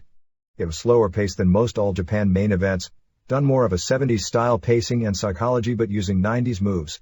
When the TV picked up, Misawa went for a forearm off the apron but Kobashi moved, and he hit the guard rail. Kobashi worked on the forearm. Misawa made a comeback with a twisting plancha, a released German suplex and a tiger driver for a near fall. He went for a drop kick off the top but Kobashi caught him on the way down with a clothesline. Similar to the Misawa Tao upset finish last year, Kobashi went for a powerbomb off the apron to the floor but Misawa reversed it into a Hurricane Rana off the apron which Kobashi did a fantastic job selling. Finally Kobashi dropped Misawa on his head. Misawa made a comeback and hit a tiger suplex and a tiger driver 91 dropping Kobashi on his head and Kobashi kicked out. The place exploded when Kobashi kicked out of the move. All dazed and out, Kobashi kept trying lariats with no leverage which Misawa didn't sell. Finally Misawa hit a dragon suplex dropping Kobashi on his head again, and scored the pin after a running forearm smash. Easily the best match thus far at 97, but without seeing the first 20 minutes, it's hard to rate it at the level of the best matches of 96. 4 3/4 stars. Puerto Rico. After doing a couple of saves back and forth, longtime rivals Invader No. 1 and Chicky Star finally formed a tag team for the first time on February 15 in Caguas against Huracan Castillo Jr. and Sean Morley. No doubt they did an angle to injure Morley since he left after the match for his first All Japan tour. Star said he needs Invader's help. Invader did one of those shoot interviews that are now in vogue and I know there are some people who won't be moved by it, talking about the loss of his 18-month-old daughter in 1987. He agreed to team with Star one time but begged him not to betray him because he said he has so many scars in his heart over the years that he wouldn't be able to live with another betrayal. After the interview, Invader was then attacked by Castillo, Morley and manager Rico Suave. Star tried to save him but got the powder in the eyes, but still managed to cover Invader and took all the boots from the heels. Dutch Mantle may be booking here again and is now the challenger for Carlos Colon's Universal title with Abdullah having left. Rival WWA ran a television taping recently with no major names and less than 50 fans in an empty gym. They are saying that Undertaker and Shawn Michaels are headed in. Savio Vega, who holds the world title with this group, is doing his heel turn here as well. EMLL not much this week as the main event on the February 14th Arena Coliseo show saw Atlantis and Dos Caras and La Fiera beat Dr. Wagner Jr. and Emilio Charles Jr. and Apollo Dantes. No word on a return to Arena Mexico and major shows. Expect Ultimo Dragon to return in between WCW dates. Promo Azteca. Top show of the week was February 14th in Xochimilco before the second straight crowd in the 1,400 range. Psicosis beat Super Electra, formerly Lasser, to retain the WWA World Middleweight title in the main event. Psicosis lost the title on February 16th in Juarez to local star Salcero before a crowd of 5,500, which was headlined by Conan and La Parka vs. Dandy and Negro Casas of EMLL. This group returned to McAllen TX on February 15th with Leo Del Santo and Villano 3 and Sky vs. Blue Panther and Pirata Morgan and Shu El Guerrero on top. No word on how the shows there are drawing. AAA. Biggest news is the King of Kings show on February 21st. Don't have results yet, but the biggest match of the week was February 15th in Cuernavaca with Latin Lover defending the Mexican National Light Heavyweight title against Pierroth Jr. Jake Roberts, Diesel and Razor Ramon are scheduled to headline a show on March 7th in Tijuana. All Japan. The new tour opened on February 16th at Korakuen Hall before a sellout 2,100 with Steve Williams and Johnny Ace and Manukia Mossman beating Mitsuharu Misawa and Jun Akiyama and Satoru Asako in 21:55 when Williams pinned Akiyama with the backdrop driver. Williams was said to have looked really bad in this match as if he was really sick and appeared to be out of shape. Sean Morley from the WWC in Puerto Rico debuted in the opener beating Kentaro Shiga. Gary Albright isn't in Japan yet because his broken toes and problems with complications from diabetes didn't allow him to make the trip. The plan is for him to arrive on February 28th since his match at Budokan Hall teaming with Yoshihiro Takayama challenging Toshiaki Kawada and Akira Tao for the tag titles has been pushed pretty hard. Word we're getting right now is All Japan is shying away from doing a dome show this year. February 9th television show did a 3.9 rating. New Japan. The biggest show of the week was February 16th at Tokyo Sumo Hall before a sellout 11,000 fans. Shinya Hashimoto beat Kazuo Yamazaki to retain the IWGP Heavyweight title in 1855 with a brainbuster in what was said to have been a very good match. Tatsumi Fujinami and Kengo Kimura retained the IWGP Tag Team titles beating Satoshi Kojima and Manabu Nakanishi in 1441 when Kimura pinned Nakanishi. That was said to have been so-so since Kimura isn't any good and Nakanishi's shoulder is still injured. Kojima is doing really great now but pretty much had nothing to work with here. Great Muta pinned Shiro Koshinaka in 1243 with a moonsault in a match with them Muta using moonsaults and Frankensteiners sending Koshinaka through tables and stuff. It was Koshinaka's first match back since knee surgery and he wasn't 100% Muta work the Muta gimmick, so it isn't the fast-paced Keiji Muto typical New Japan match, but it was said to have been very good. After the match, the NWO, Masahiro Chono, Scott Norton and Marcus Bagwell came to the ring and gave Muta an NWO t-shirt and Chono asked Muta to join the NWO. Muta didn't say a word and walked back to the dressing room, as they are doing the Sting angle with Muta/Muto. Norton and Bagwell and Chono beat Riki Choshu and Kensuke Sasaki and Tadao Yasuda in 950 when Norton powerbombed Lurch. Hiro Saito and Hiroyoshi Tenzan came to the ring with them spray-painted NWO on the ring while Norton, Bagwell and Chono laughed. Chono and the New Japan announcer, who have been feuding for at least a year, got into their typical pre-game argument. Bagwell pulled the announcer's sports coat off and spray-painted NWO on his white shirt twice. The Bagwell-Norton-Chono trio has been headlining most of the house shows and is getting over great as workers because you've got the American fast-paced worker in Bagwell, the power guy in Norton, and the mat wrestler and ring psychologist in Chono. New Japan has sold out every show over the past week, mostly with that trio on top, which is the sign that it really is over as opposed to getting a big response in front of a small crowd, which is the illusion of being over. NWO t-shirts and caps are selling like crazy at the New Japan shows as well, even better than they do in the US. Chono also did an interview saying that the NWO would capture all the belts in Japan and the US, saying that Scott Hall and Kevin Nash would win the IWGP Tag Team titles and that Syxx would win the J Crown. In the other major match at Sumo Hall, Jushin Liger retained the J Crown pinning Koji Kanemoto in 1926 after a brainbuster in their typical top-notch match. There has been major newspaper press stating that Naoya Ogawa, 28, an Olympic judo star, would be turning pro wrestler shortly and that New Japan is expected to sign him. Ogawa, 6'3" and 285 pounds, was the All Japan Collegiate Judo champion as a college freshman, then left college and captured world titles in the 209-pound weight division in 1987, 1989 and 1991. He won a silver medal, losing in the championship match to Ring's David Kakalishvili at the 1992 Olympics in Barcelona, and placed fifth at the 1996 Olympics in Atlanta. Apparently he had negotiated recently with All Japan, but the two sides were far apart on money terms. Neither Ogawa's people nor New Japan have announced it, but it's getting a lot of press.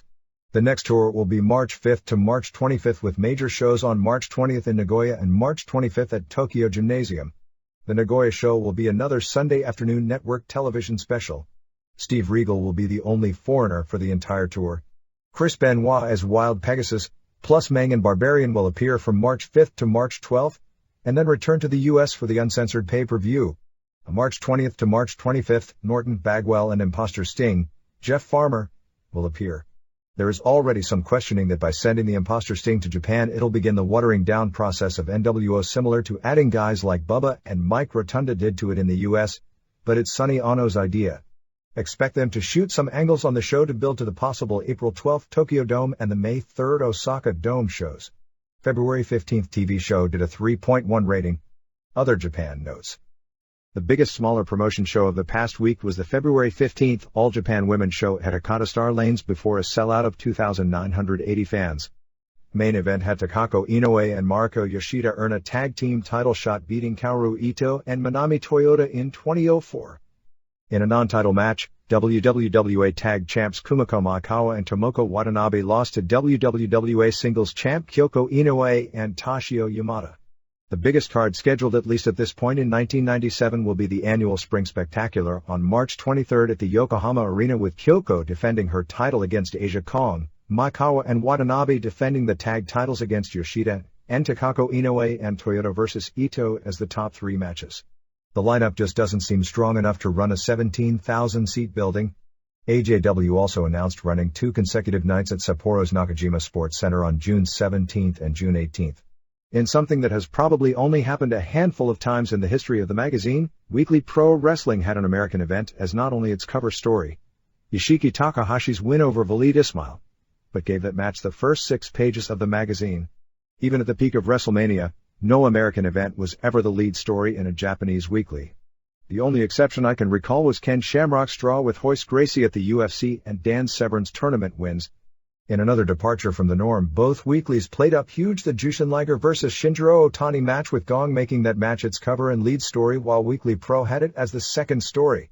Judging from photos, both that match and the Koji Kanemoto vs. Taka Michinoku match on the same card looked like classics, and they should be on the television show in the next week or two.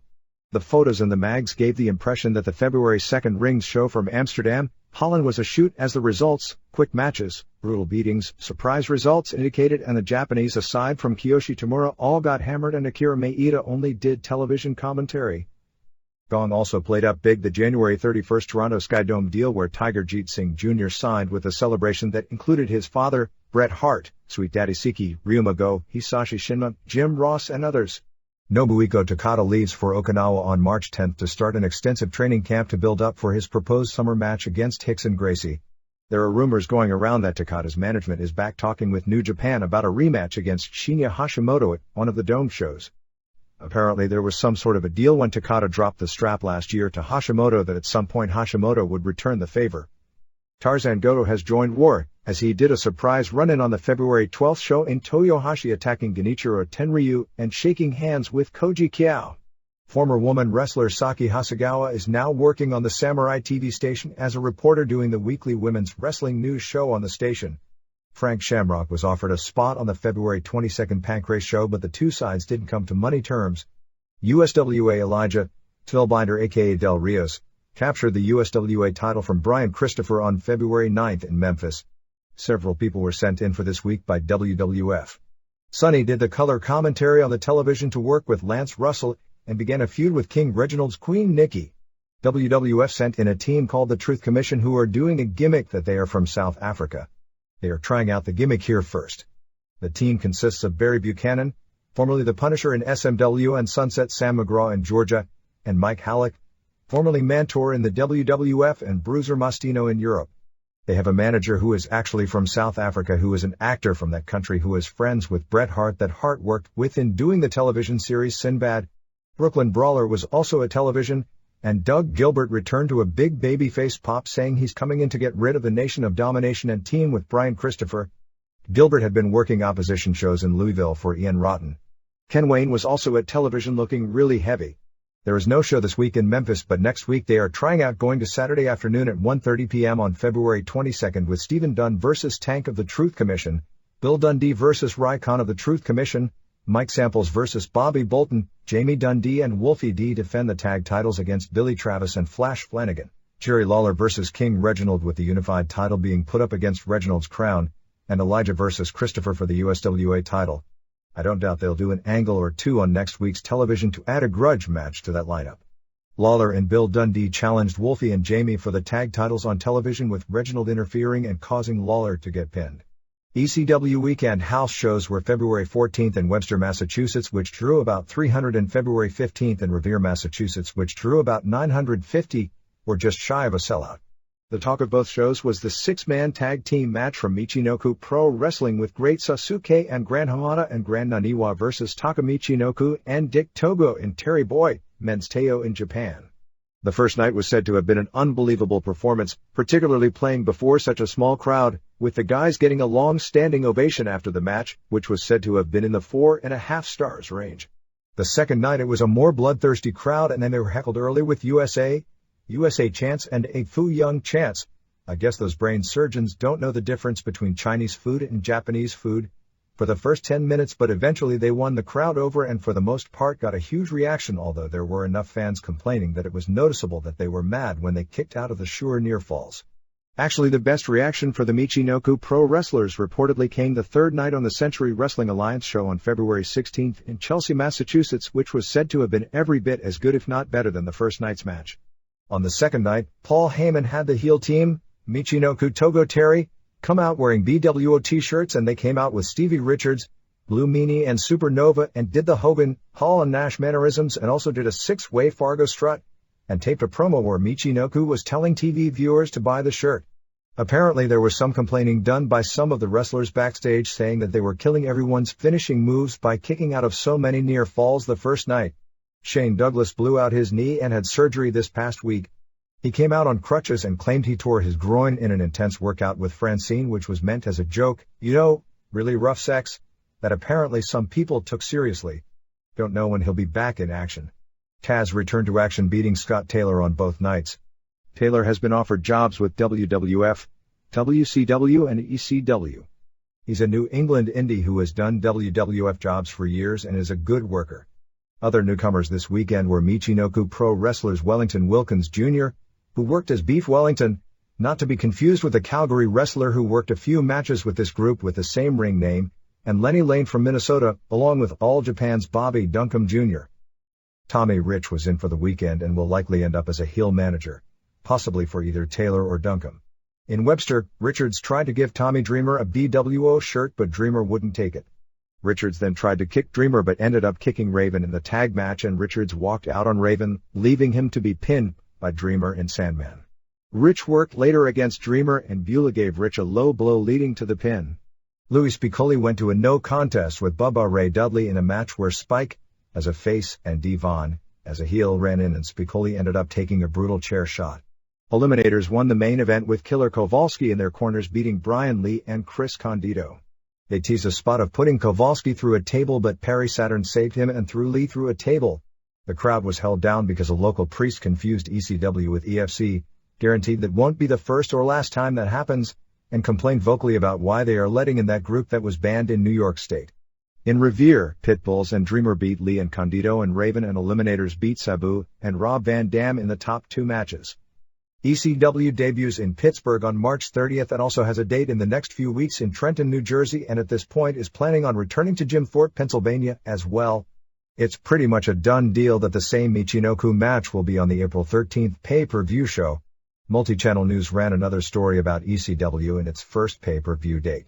The story had a quote from a Viewer's Choice spokesperson who said that company would be willing to carry the second ECW pay-per-view show provided the things they had problems with were rectified.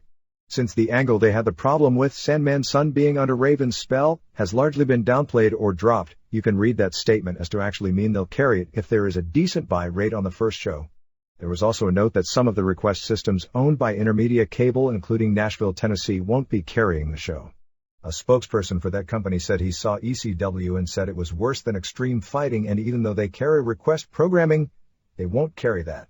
Time Warner Cable in Manhattan, which doesn't carry request, is expected to carry the ECW show as a standalone based on ECW fans asking for it. February 21st in Queens, New York at the Elks Lodge has Eliminators vs. Sabu and Van Dam with tables and ladders legal, Raven and Richards vs. Dreamer and Sandman, Pitbulls vs. Lee and Condito, Bubba vs. Spike and Gangstas vs. Devon Dudley and Axel Rotten. February 22nd at ECW Arena has Douglas defending against Pitbull No. 1, Sabu vs. Condito, Taz vs. Lance Storm and Gangstas vs. Dudley's plus Terry Funk appearing. A clarification regarding Steve Williams not having been pinned in the US in 10 years. Apparently he did lose to Terry Gordy, of all people, in 1989 while working in WCW, which would be his most recent pin in the US before the Raven match. Here and there. Ben Masters, who has been promoting for years his Peach State Wrestling promotion in Cordell, Georgia, is doing its final show on March 14th at the National Guard Armory. The lineup will be Tommy Rich vs. the Masked Superstar, Phil Eady reprising his early 80s Georgia gimmick, R.D. Swain vs. Billy Black in a death match, Dennis Gale vs. Botswana Beast, All Japan's Giant Kimala 2 in a bullrope match, Bambi vs. Amazon Queen, Sheik Donovan vs. Chris Walker and Jim Powell vs. Nightmare, Ted Allen. If you mention the Observer as the box office, you can get $1 off any ticket. Century Wrestling Alliance sold out Chelsea, Massachusetts, 726 on February 16th for the show with the Michinoku wrestlers plus Tony Atlas and Jimmy Snuka. The previous night in Bellingham, Massachusetts, the group sold out the local high school, 963, for a show which included Snuka, Kevin Sullivan, Devon Storm, Ace Darling, Atlas, and Mohammed Hussein. Lou Fabiano. Steve Nelson, a former New England Patriots star, worked the show on February 15th doing a run-in saving Jimmy Snuka from an attack by Kevin Sullivan. There was some speculation that Sullivan would bring Nelson to Nitro for an angle when they tape in Boston this summer. Harley Race will be attending the Eddie Gilbert Memorial Brawl on April 12th in Cherry Hill, New Jersey. A correction from the February 10th Observer. On the January 31st show in Bristol, England, the wrestler in the opener listed as Mal Flanders is actually Mal Sanders, who was a big name in the 70s in England. Cleveland Wrestling Alliance on March 2nd in St. Michael's Grouse Hall has Stevie Richards, Shane Douglas, Lou Meany and Ricky Morton booked. Alexis Smirnoff and Kirk White are promoting shows February 28th in Fremont, California at Kennedy High and March 1st in Stockton, California at Lincoln High using Conan, NWA Light Heavyweight Champion Black Warrior, Tito Santana, Moondog Moretti, Greg Valentine, and Buddy Rose.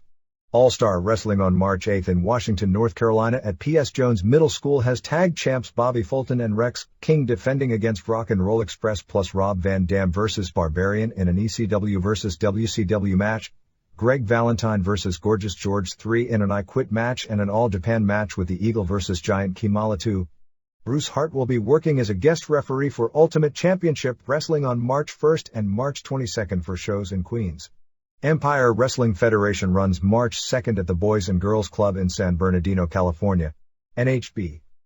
Some more notes stemming from Pancrace's Yoshiki Takahashi's participation in the last UFC. Pancrase had complaints and that Takahashi was told at 7:45 p.m. that night that he wouldn't be allowed to kick with the shoes he was wearing when he had the shoes specially designed so he would be able to kick with them. They also claimed they were told the match with Walid Ismail would be a 15 minutes time limit and 3-minute overtime, and that's why they were surprised when it was stopped at Toots. Pancrase sources claim Takahashi is willing to face Jerry Bollander on the next pay-per-view. World Fighting Federation's taping for the March 14th pay-per-view show on February 15th in Birmingham, Alabama wound up being 6 singles matches, most of the bouts being quick and one-sided and described as being good fighters being put in against mainly stand-up fighters who were lost once it went to the ground. The winners of the matches were a wrestler named Lyndon, a former Division II national champion named Daniel Babish, who went to the finals of a Vale Tudo tournament in Brazil losing to Kevin Randleman in November, who beat former UFC competitor Joe Charles, who didn't fit into the category of being lost on the ground. Tom Erickson, who destroyed a huge man known as the Bull, described as looking like King Kong. Rather quickly, Hugo Duarte, a big-name Brazilian who was about 245 pounds, described as being very impressive, Oleg Toktarov, who won with a quick choke, and Gokor Shavashian, who won with a quick armbreaker over a Japanese Muay Thai-style fighter billed as Bel Maeda. The show will air on Action pay-per-view as neither viewer's choice nor request are picking it up, which is another way of saying it's doomed as far as being any kind of a money maker on pay-per-view. The idea is that this will be a tournament similar to the Rings Battle Dimension tournament going over a several-month period with supposedly $150,000 going to the ultimate winner. The matches were taped in a television studio-type setting with about 200 fans rather than an arena and were held in a boxing ring instead of an octagon. The Linden and Shavashian matches were non-tournament, so Babish, Eriksson, Duarte and Toktarov advanced to the next round. Frank Shamrock was at the show and will be in the second taping, which will be another first-round deal, to be taped on April 11th, as will Tony Halme, former WWF wrestler Ludwig Borga, who will likely face Southern California indie wrestler Irish Assassin in the first round. After the four guys advance from that taping, the next tapings will consist of the quarters and semis, all spaced about 6 weeks apart, so nobody does 2 matches in a night, but they still build up a tournament. The other weekend show was Extreme Challenge on February 15th from Davenport, Iowa. In the top matches, Ellen Goes, EFC, beat Matt Anderson, who lost at the UFC in Detroit to Rafael Corino. Brian Johnston beat local fighter Dennis Reed in 48 seconds, and Pat Miletic beat Chuck Cox.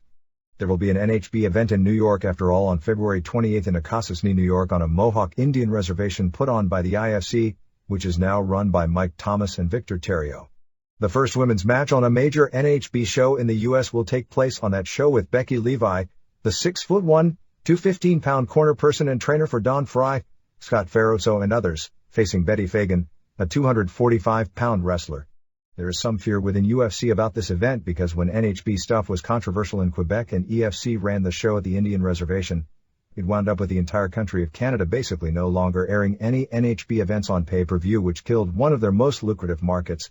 The way the law in New York, which hasn't been signed by Governor George Pataki but it's a given that it will be, is written, would give the state the power to ban NHB from pay-per-view and even video stores, in that it's written that anyone who knowingly advances or profits from a combative sport activity shall be subject to a penalty not to exceed $10,000 or double the amount of monetary gain, whichever is greater.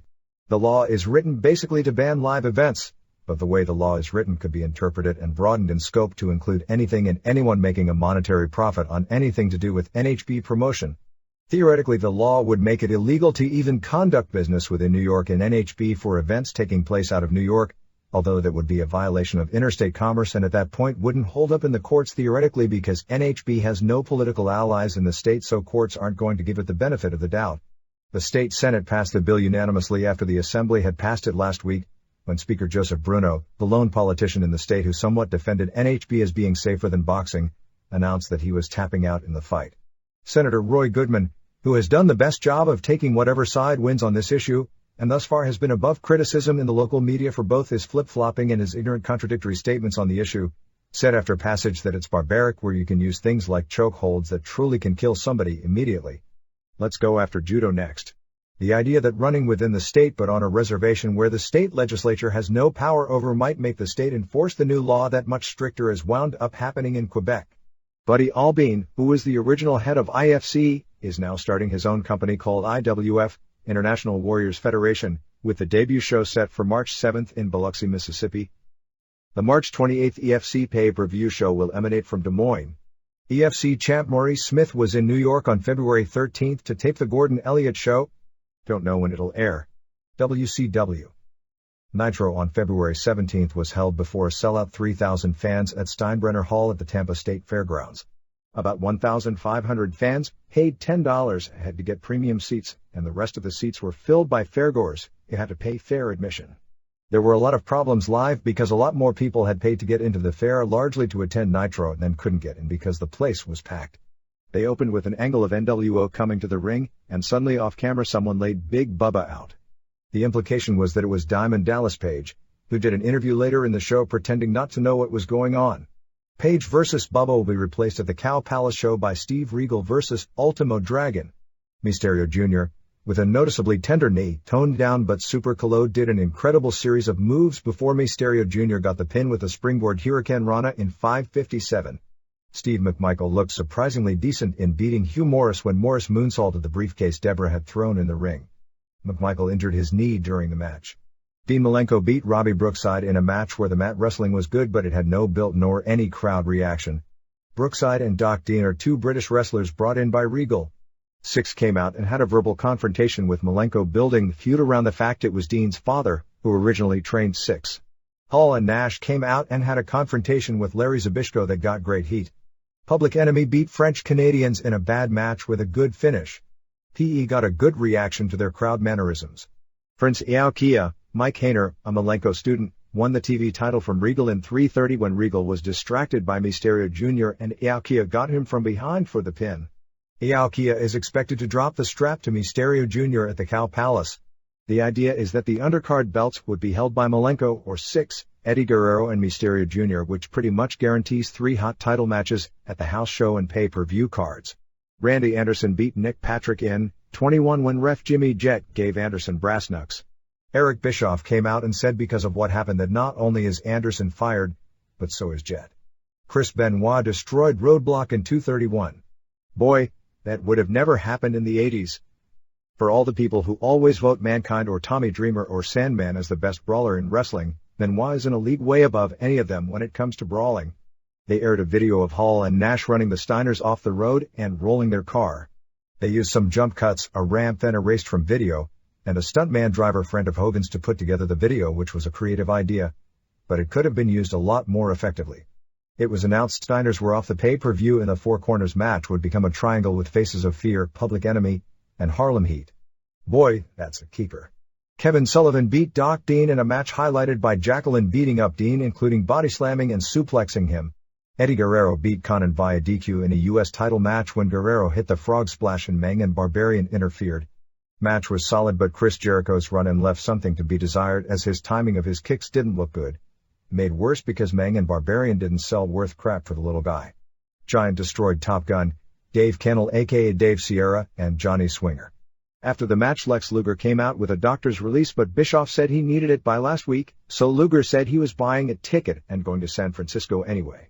They did a creative Roddy Piper promo said to be live from Alcatraz, except it was sunny at a time when Alcatraz was cloudy and the sun going down, and it was sunny again when it was dark in SF. Piper talked into the toilet bowl at Hogan. Typical Piper intensity and lack of sense, but overall a great hype piece. It was funny because Piper said that this isn't a wrestling promo. Jericho beat Jeff Jarrett when McMichael ran in and clocked Jarrett with the briefcase, causing his wife to get mad at him. Hogan did an interview. Sting and Savage came out, but nothing much materialized. Ric Flair was the honorary coach of the number 2 ranked Wake Forest basketball team for a game on February 12 against Clemson that Wake Forest won 55-49 on ESPN. This got a ton of mainstream press since it was the highest profile game of the night. Flair had met Tim Duncan, the top player in the country, at the Nitro in Winston-Salem. Lots of press, particularly in the Carolinas. It's amazing that Flair is getting more mainstream press and is more of a celebrity now that he's 47, he turns 48 on February 25th, than all that time when wrestling was supposedly so hot mainstream and he was the best performer in the world. He did a skit on TV with Dick Vitale at the game. It appears Flair won't be back in the ring until May at the pay-per-view show currently scheduled to be in Charlotte. Extra did a feature on the Monday Night Wars. Story was said to have been fair, complete with the exaggerated stats. They said pro wrestling was a $360 million a year industry in the US, but adding everything up, it couldn't even with liberal exaggerations hit $150 million. Channel is next on the same story. We got all the results of the Orlando syndicated tapings. Absolutely nothing of note. Ernest Miller is a former New England Patriots player who is being groomed for a possible position in the Glacier deal. The Glacier deal is pretty well acknowledged by everyone as a major flop, but it'll keep going since it's Bischoff's brainchild. Arnold Anderson may need surgery on his hand, so he'll be out of action for a while. With the Horsemen decimated, it appears a lot that Jarrett will beat McMichael and wind up in the group, at least until everyone is healthy and they all turn on him. It's not exactly the best kept secret that Ted Turner is supposed to appear at the March 3rd Nitro to fire Eric Bischoff. In fact, the story was not only released on WCW's own hotline, much to the chagrin of Kevin Sullivan, who was also thrilled with Mark Madden reporting on Wednesday that he never had a conversation with Paul E. He did, and that his angle with Nancy and Benoit was all a work, but 2 days later was in a planted story in the New York Daily News page 6 gossip column. The item was slanted toward WWF, saying how Turner is frustrated because he's been unable to overtake Vince McMahon in WWF in house show attendance and pay-per-view buys, and the only category he wins is cable television ratings. WCW will have a date at the Knickerbocker Arena in Albany in June. Cow Palace is sold out on February 23rd, although they may open up another 600 seats at the last minute. Yuji Nagata just arrived this week from Japan. His arrival was held up since the beginning of the year due to WCW having its hands full getting all the foreign wrestlers' visa problems worked out. Juventud Guerrera finally had his problems cleared up and is in the US and is a definite for the Cow Palace. Supposedly Psychosis will return at the Cow Palace as well, but that's not definite. New York Times Magazine had a short feature on the power plant on February 16th. It was about 10 guys showing up for tryouts at 6:30 a.m., all of whom didn't make it, one of whom threw up a few times on the way to nowhere. TNT is starting a new photo ad push for Nitro in national magazines, billboards, rail cards and bus ads based around Hulk Hogan, Rey Mysterio Jr., and Randy Savage. The preliminary idea for the top spot or spots at Uncensored on March 16th revolve around some sort of a three-team competition with Hogan's team, Piper's team, and a WCW team. Sting is wanting back in the ring, but the plans as they were is that it's still a long way from happening. Giant was married on Valentine's Day. Supposedly Michaels asked Scott Hall if there was a spot open for him, although he's under a long-term contract with WWF, so don't take that as something that is likely to happen, even if he is frustrated about losing the title and it not being in the current cards for him to get it back. Among those of the Tampa Nitro were George Steinbrenner, Dr. Harvey Schiller, and area wrestlers like Brian Blair, Steve Keirn, Dory Funk, Bushwhackers, and Ed Leslie. Gene Okerlund missed the February 10th Nitro due to illness. The Piper interview in Alcatraz was actually taped February 16th. Expect Randy Savage to turn heel and perhaps feud with Diamond Dallas Page.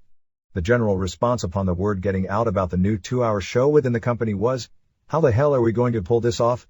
WWF. Raw in Nashville on February 17th drew 5,876, paying $85,416. After opening with Bret Sid's first run, they had Mark Mero no contest Savio Vega when the Nation of Domination went after Sable, who came into the ring, and as the Nation of Domination went after her and Mero, Ahmed Johnson showed up with the 2x4 to clean house. It was legit when they said Johnson had been up until that morning in the hospital in Lowell, Massachusetts. The belief is that Farouk at the Continental Arena on February 9th splintered a board and the splinters got into his arm and it was infected and badly bruised. After Lowell, the infection got so painful that when he went to the hospital, they had to hook him to an 4 and he was there for 5 days. No word on when he'll be able to wrestle again. Rocky Maivia kept the IC title, which is now a second match on the card title, beating Leif Cassidy. A Plant had an ECW rules sign and Lawler did a promo about nobody knowing ECW, how the wrestlers were all guys who couldn't make it in the WWF, etc. It's pretty clear by the portrayal of ECW as feuding with Lawler instead of feuding with WWF that there is more to this than meets the eye. Goldust and Marlena did an interview basically trying to get over that Goldust isn't gay and it's all mind games. Marlena said Goldust was 100% man. This was done because Goldust isn't get cheered despite being pushed as a face. Hunter Hearst Helmsley came out and threw a Coke in Goldust's face and hit the pedigree. Marlena slapped Helmsley and Joan attacked Marlena, giving her a bear hug from behind. Don't think for a second it was a coincidence that they had Marlena in an ultra-short dress and that the bear hug was designed to ride her dress up, or that the panty shot was just an accident. They said Marlena was coughing up blood to set up the Angle. Angle looks too much of a WCW copy of Jacqueline. Then again, the Prince Iaukea looked like a copy of Rocky Maivia. Headbangers beat Hardy Boys in, even though a squash was the best match thus far in the show. Bangers looked really impressive and Jeff Hardy, in particular, took some great bumps. Owen Hart beat Flash Funk in 11:47 of a 3 stars match. Paul Heyman called up Lawler and cut a promo saying that the ECW crew would be at the Manhattan Center for the February 24th Raw. Lawler called them misfits and no talent bums. Davey Boy Smith came out and argued with Clarence Mason and finally told him to leave. Smith hit Funk with a slammy so Hart used a spin kick for the win while Smith held his leg down and the two left together. Bart Gunn beat Helmsley via countout when Goldust came out and chased Helmsley into the crowd. Dr. James Andrews did an interview saying that Michaels wouldn't need surgery, that the injury dates back to a ACL tear 5 years ago that has degenerated in some areas and is causing him pain, but that he would have 4 to 6 weeks or rehab, at which point he would be reevaluated. He didn't rule out surgery but said at this point it wasn't necessary. Sid beat Bret for the title. They taped Superstars afterwards. Bob Holly beat Freddie Joe Floyd. Crush wrestled Smith. During the scenario, Smith fired Clarence Mason after yelling at him about which side he was on. Vega interfered, leading to Crush scoring the win. Mason and Owen were arguing, but it appeared getting along, and Owen ran up like he was going to hit Smith with a slammy, but Smith saw him and Owen acted as if they were friends. Goldust beat TL Hopper. Godwins vs. Headbangers ended up with the new Blackjacks debuting, Barry Windham and Justin Bradshaw. This led to Bangers vs. Blackjacks, but then the Godwins did a run-in and they had a six-way fight. After the tapings, Undertaker beat Vader via DQ in a terrible dark match when Mankind interfered. Slammy Awards special will be on USA Network on March 21st. Godwins and Jesse James were on the Nashville Network doing a match with JJ teamed with a host to beat the Godwins, who acted as heels. They aired clips on all the WWF TV trying to portray that as being fake as opposed to the more serious stuff they do in their own rings, since the host gave a double clothesline to the Godwins and won the match, which they said was because he had his own show. How is that different from pro wrestling? House show business for the week besides Lowell, Chattanooga, and Nashville saw February 14th in Cincinnati draw $5,541 and $83,630, and February 15th in St. Paul drew $5,247 and $90,426. Most of the main crew left for Europe on February 19th, so the February 24th Raw will be a skeleton crew, which is one reason the ECW guys needed to appear on that show. The pay-per-view commercials on the Barker channel for the Final Four listed Brett, Michaels, Sid and Austin as the Final Four, which was the original plan before they switched the Rumble finish because they thought everyone knew the first plan. I've been given an indication, but don't know it to be correct, that Sid was planned to beat Michaels for the title. Razor Ramon and Diesel characters have been dropped except for in Mexico. It's a gimmick that didn't work. Nuff said. Brian Pillman was in Cincinnati for the February 14th house show. In the Final Four match, Pillman distracted Austin, who was then dumped over the top. Undertaker won the Final Fours in both Cincinnati and in St. Paul, beating Vader at the end in Cincinnati. There is nothing definite, but they are hoping Pillman could be back in the ring by April, and his foot is said to be making good progress now. It was said in St. Paul for the WWF show that there were more NWO t-shirts in the crowd than WWF. Vader has dropped close to 40 pounds. He was sent to the Duke University Weight Loss Clinic and met with a nutritionist to put him on a diet to get his weight under control. Carrying less weight was probably a key factor in his performance on the pay-per-view. Not being so sick didn't hurt either. Darren Drozdev, a former member of the Buffalo Bills, is being taught along with Ahim Albrecht by Tom Pritchard. McMahon was on sports radio in Chicago on February 7th. Among the highlights were him saying the WWF has the things that Americana wants to see, referring to the gimmicks. He said Chicago fans were the best wrestling fans in the country, saying they were better than New York fans, and said that competition in good, but then blasted Ted Turner and WCW for putting Nitro on head-to-head with Raw. In some markets, when WWF buys ads for its house shows during Nitro, Doak Hendricks opens the ad to "Hey Cleveland," or "Insert your city. What are you doing watching this?" Make the switch to Raw. The funny part is some of these commercials were airing after 9 p.m. when Raw had already ended. Trier Services out of Brighton, Michigan is doing a tour bus to WrestleMania from that area, which includes round-trip overnight accommodations, dinner and a Mania ticketing. For more info, call 810-227-3362. Shotgun Saturday Night with Nothing New taped was a compilation of matches from the previous shows. The readers' pages. Monday Night Wars. I've been following the Monday Night Wars for the past year. Quite frankly, I can't understand how Nitro is so far ahead.